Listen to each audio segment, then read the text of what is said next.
fenomenu da muškarci teško danas osvajaju žene. Evo, ja čujem od ovih mlađih generacija. Naprimjer, kad se negdje je, ne znam, neki parti.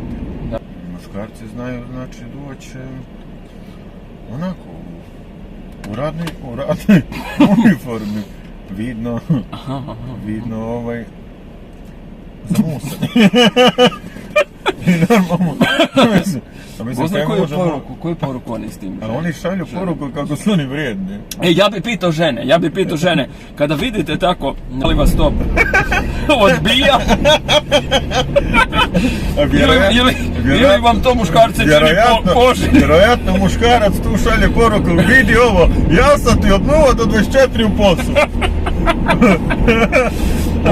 Odaberi mene, ja znači, samo rad. Nisu ću živjeti zato što u vezi odjeće, ja znam biti isto svakako. Znaš što je moje mišljenje? Ja mislim da oni se jednostavno boli ih briga, žele se opustiti.